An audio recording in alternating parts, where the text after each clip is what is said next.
Hello, welcome to the first day of the immune system, the last body system we're going to cover as a part of Unit 5 before we go on to Unit 6, where we will cover the reproductive system in both males and females.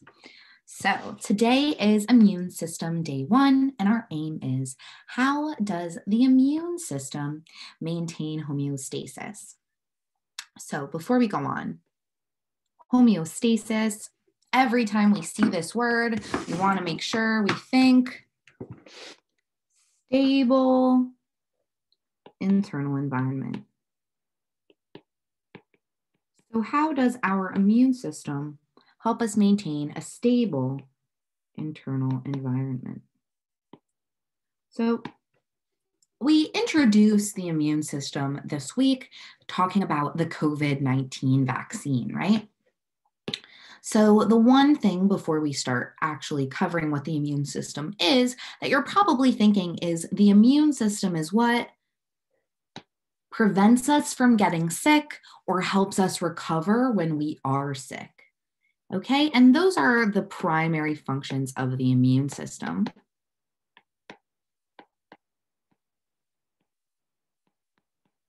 But how does it actually accomplish those goals?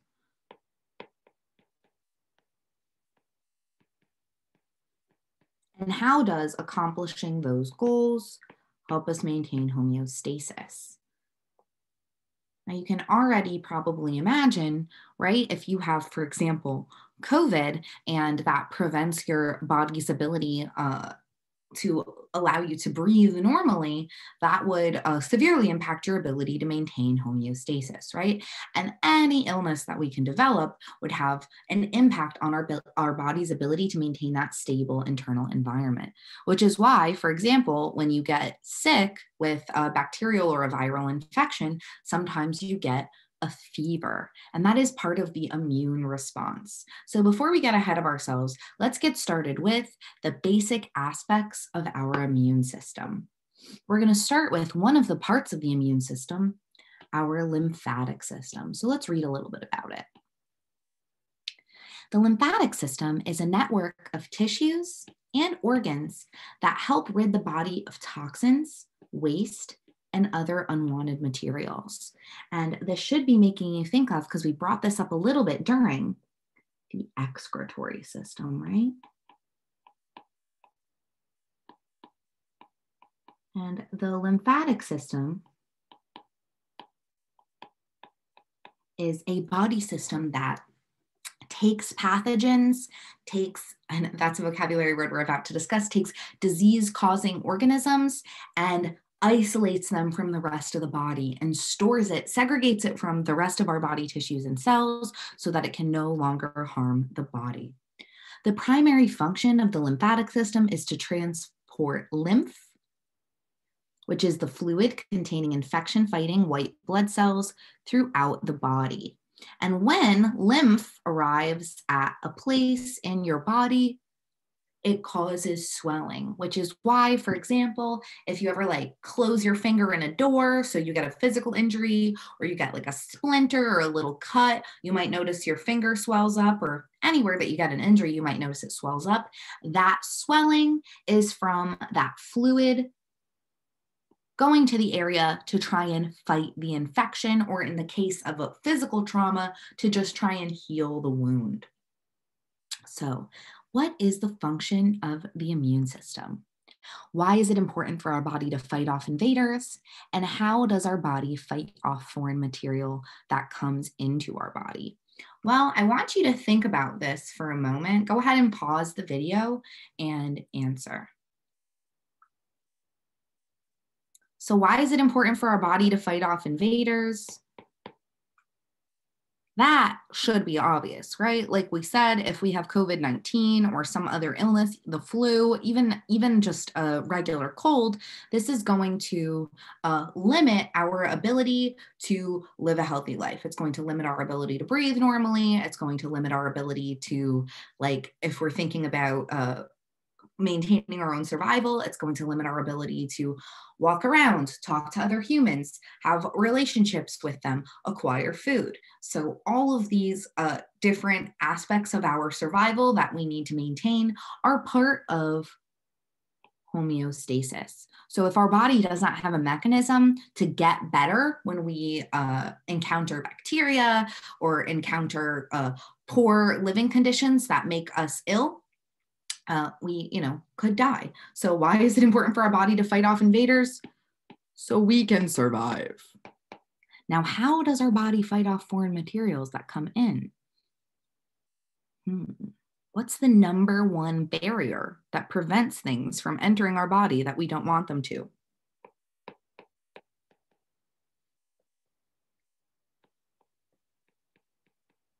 Now, you can have a much more detailed answer to this question, and that's why I asked you to pause the video. The reason I'm not giving more detail here to this part is because that's what we're going to talk about in the immune system. So I encourage you to really think about this, and then you'll be surprised how much of the immune system you're probably already thinking about before learning about it. And the main thing that I think I was just hinting at that we're going to discuss is your skin is the primary barrier to prevent infection, which is why even if you get a small cut, that small cut now has breached that barrier, and there's a greater likelihood that you might get an infection. But the good news is there's a lot of other parts of our immune system beyond the skin that help prevent pathogens from making us sick. So let's go ahead and move on to part A, blood composition. So you can see here this very nice photo of a blood vessel. And hopefully you recognize that, this is a blood vessel, and these are red blood cells here, which we've talked about. These sort of purple looking cells that are called white blood cells are here, and those are really important when we're talking about the immune system. And then there, this sort of little jagged piece is called a platelet. So what is the plasma? So the plasma is the liquid part of the blood. So about 55% of blood is plasma.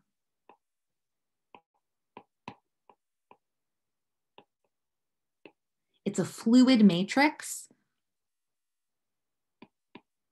meaning similarly to our similar to our cell membrane, the composition of the plasma is constantly changing. It's made up of a lot of different materials. So it is a fluid matrix, in this case, not phospholipids, but primarily water, salts, and proteins. And the most important part to remember about the plasma is this is the liquid part of blood. So all these other materials are floating inside the fluid matrix that is the plasma. And you can see here, the plasma isn't even pictured because all of these little cells are floating in that fluid, which is the plasma. So now let's take a look at our red blood cells. And red blood cells are those little donut-looking cells. And they don't have a hole in the middle, but they are indented like that. And if they have a different shape, you may have a condition called sickle cell anemia, which we will speak about a little bit later in the same unit. But our red blood cells contain hemoglobin. And that's really important. That hemoglobin is what allows our red blood cells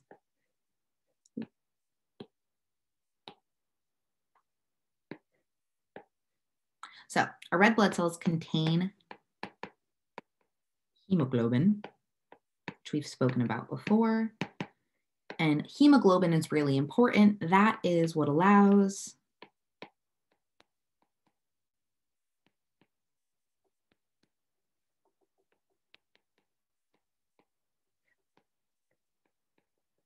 oxygen and carbon dioxide to be transported throughout our blood. Red blood cells, that component hemoglobin, has iron, which is why if you've ever heard of someone that has the condition anemia, which is low iron in the blood, that is very serious, because what that means is if your red blood cells do not have iron, they are not able to effectively transport oxygen and carbon dioxide. And obviously the transport of oxygen and carbon dioxide is critical to our body's ability to maintain homeostasis, because that is oxygen, the fuel for cellular respiration, or at least part of, and carbon dioxide is a toxic waste that needs to be eliminated. And the way the oxygen is carried to our cells and the carbon dioxide is carried away is on this little boat of sorts, our red blood cells. And again, that's also why the shape of the red blood cells is very important, so that they can carry these gases efficiently. And that's why sickle cell anemia, which has the red blood cells looking like this, compromises their ability to carry oxygen and carbon dioxide. Usually people with sickle cell anemia that survive do not have 100% of their blood cells with this shape. This is the sickle cell. A sickle is like the sword that the Grim Reaper carries, you know, a scythe. If you've ever seen, like in the Caribbean, sometimes that's how they cut their grass. Sickle. So that's what a sickle is. And if you have red blood cells with this shape, those red blood cells can't carry as much oxygen and can't carry as much carbon dioxide, which can result in cells in your body not being supplied oxygen. And it can also result in a buildup of carbon dioxide, which is a waste. So sickle cell anemia is very dangerous. And again, we will speak about it a little bit more at the end of this unit. Go ahead and just label that sickle cell considering we drew it.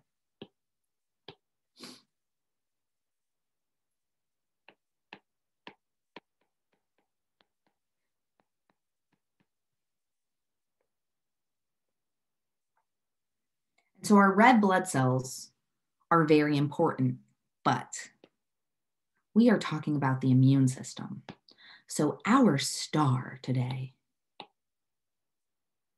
are our white blood cells. White blood cells, or WBCs, they're very important, and they play an essential role in immunity and defense.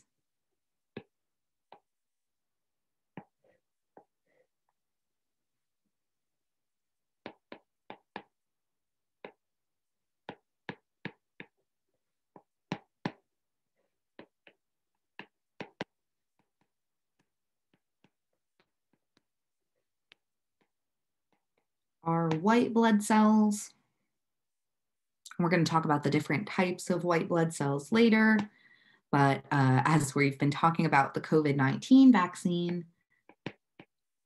our antibodies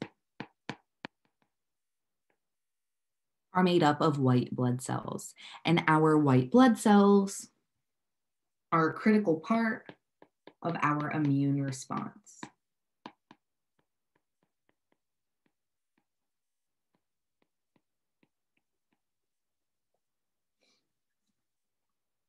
Our platelets, and you can see they're sort of these little like jagged pieces. And they have sort of like little rough edges, and that is part of their function because our platelets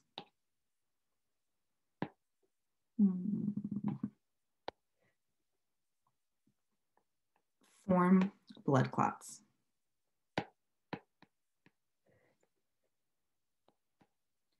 Obviously, that can be not such a good thing, but that also means they form scabs and help us heal from injury.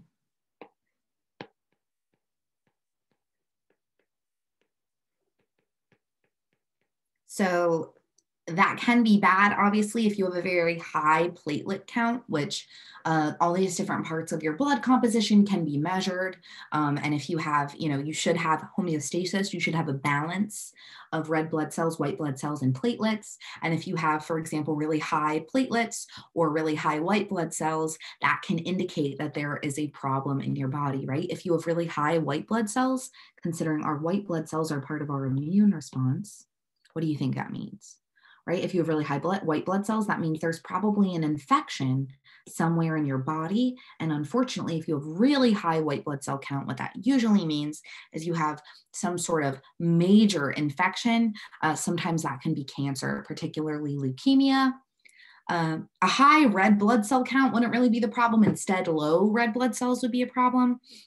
But we're going to talk a lot more about different types of white blood cells. So just hang on for that.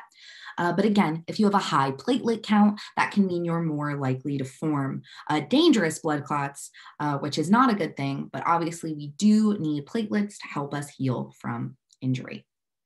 All right, so let's go on and talk about the immune system some more. Part B. The immune system defends our body against very specific, microscopic, very small invaders. Each invader has specific protein molecules attached to its surface, called antigens. It is these molecules that are detected by the body's immune system. That's important. When the immune system detects a foreign antigen, it produces antibodies, which are molecules that bind to that antigen, allowing the invader to be destroyed by the body. So let's go over these new vocabulary words. What is a pathogen? A pathogen is the bad guy. So let's draw him.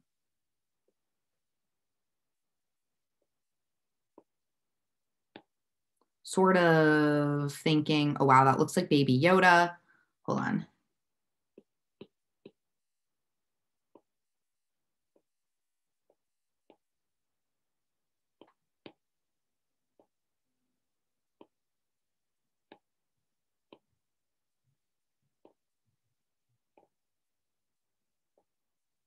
Okay. Evil Baby Yoda. Sorry, it still looks like Baby Yoda. I was going more for that like little devil horned emoji, the purple one. But yes, so the pathogen is the bad guy, right? He's not good. We don't like him. So a pathogen could be a virus. It could be bacteria. It is any organism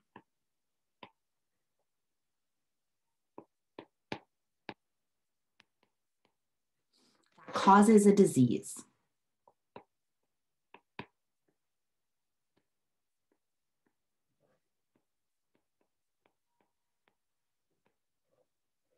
Such as bacteria,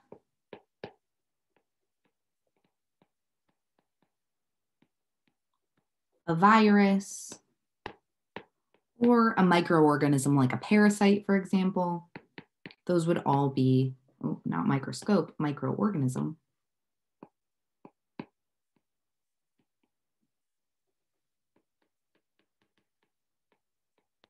So this term is sort of a catch-all term, right? The pathogen refers to whatever caused the illness. Now, the antigen is carried by the bad guy. So these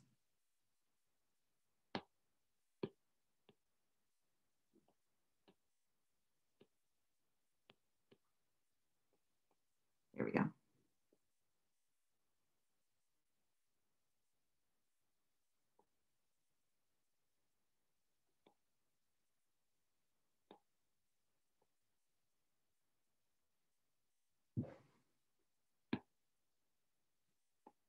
So antigens are on the surface of pathogens, okay? An antigen is any substance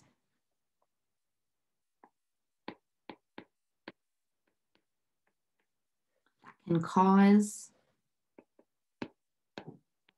an immune response.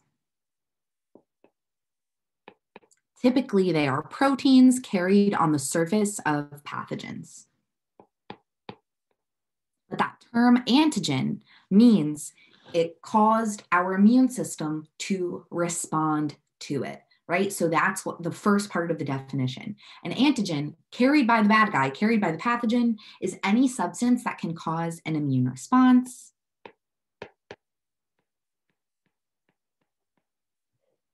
These are found on the surface of pathogens. Always.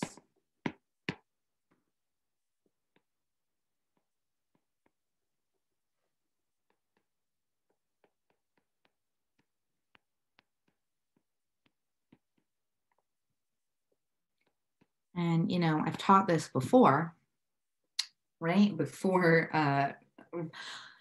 the year that we have all been living in, 2020 and 2021, which is 2020 part 2, this actually probably looks very familiar to you guys, right? This looks like Corona.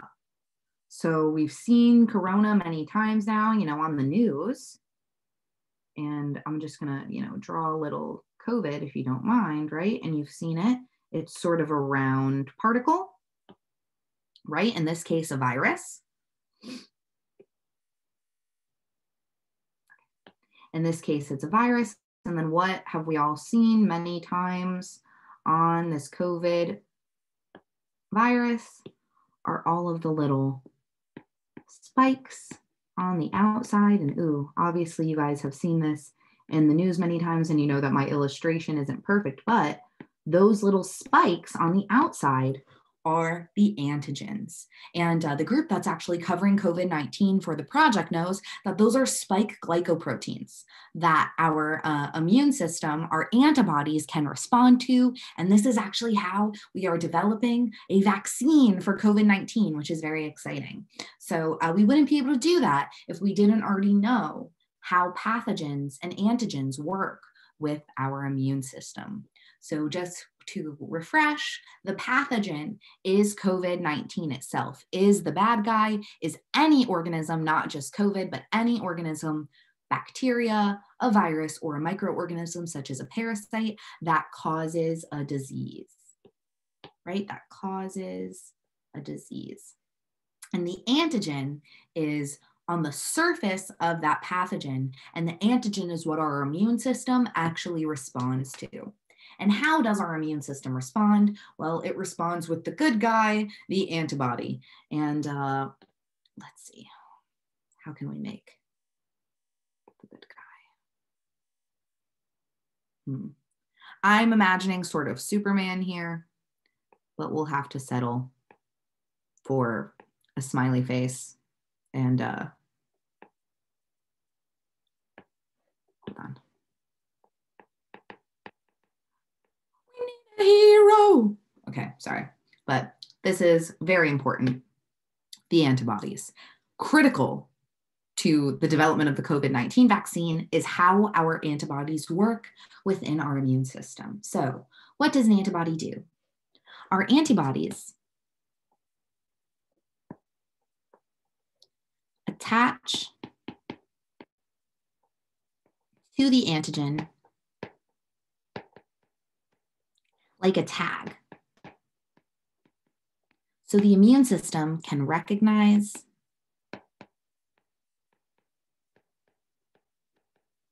and that's a key part here.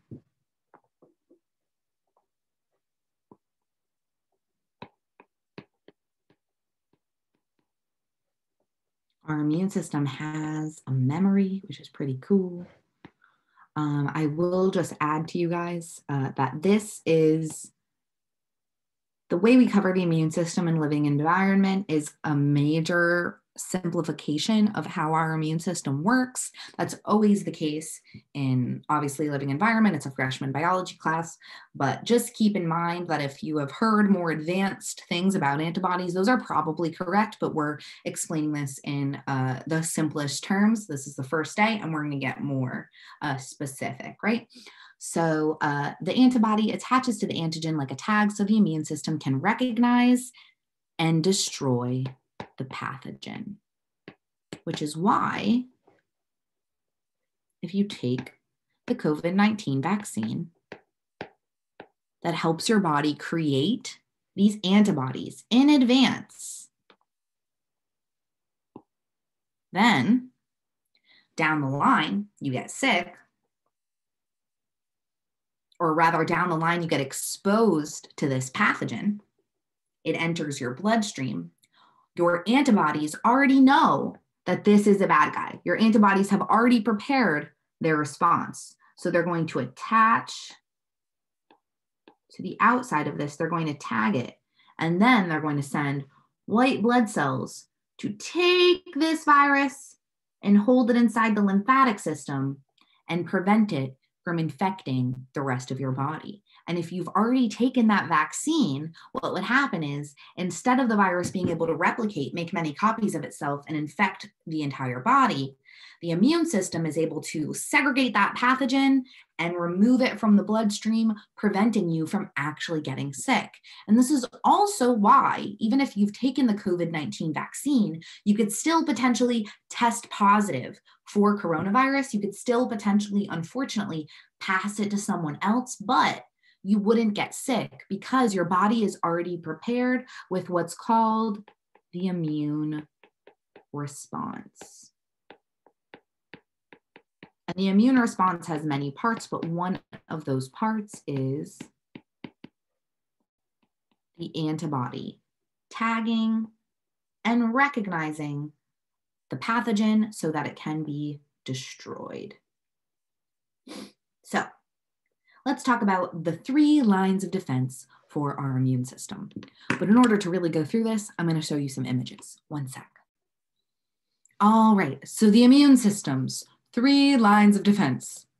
The barriers, they are non-specific, right? So this includes the skin, our breathing passages in our nose, our mouth, and our stomach, which prevent most things from ever getting into the body, right? They are the barriers. So these barriers, and I'll give you notes on this in just a sec, but we're gonna look at it with the images first, right? So the barriers are on the outside of the body and they're preventing, you can see like the DNA of this pathogen from getting in, right? So in general, there we go. In general, this is the first thing that we need. This prevents most things from ever making us sick, right? And for example, again, we're talking about the immune system. So COVID keeps coming up. Wearing a mask to cover your air passages is not only a barrier to prevent pathogens from even getting to those areas, but it's also a way to prevent you from expelling your pathogens to someone else. Pretty cool. So barriers are, again, the skin, our breathing passages, our mouth, and then our stomach, really our digestive system, that most bad things that we eat, drink, or accidentally consume are destroyed. So this is non-specific. This attacks everything all at the same time. Well, not even attacks. It just prevents things from getting in. It's the barriers. Then we have step 2. This is still non-specific. This is the inflammatory response, which is what I was talking about. If you like slam your finger in a door, or you get a splinter, or even like if you have, for example, like a pimple on your face, it swells. And that's what the inflammatory response is. It's red, swollen, warm area. This could include even a possible fever. And this is your body using white blood cells and fluid to fight the pathogen. But again, this is still non-specific. This doesn't involve your immune system's memory. But then we have step 3, the immune response. And that immune response is specific. And you can see there sort of like Rambo. I think these are maybe like the Teen Titans, right? And this is the specific memory of your immune system. And these are your antibodies, okay? And those antibodies can develop a memory to attack a specific pathogen. And that is how vaccines work. So the skin is the barrier, and this is what you're writing on your paper. So the barriers, again, are the skin, breathing passages, mouth, stomach, the inflammatory response.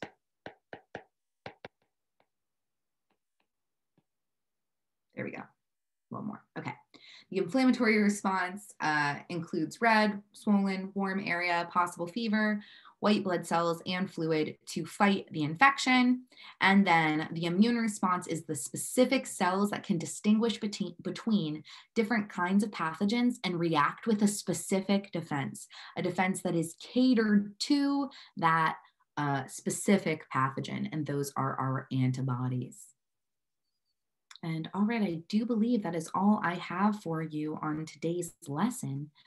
Today was the first day of the immune system, and our aim was, how does the immune system help our body maintain homeostasis?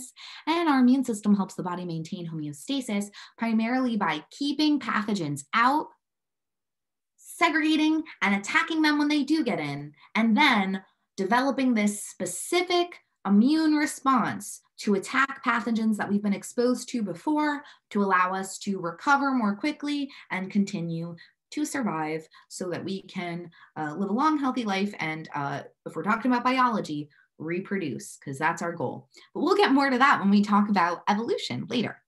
But all right, ladies and gentlemen, have a super fantastic day. Enjoy your weekend, and I'll see you all next week on Zoom. Bye, guys. Don't forget to do your exit ticket.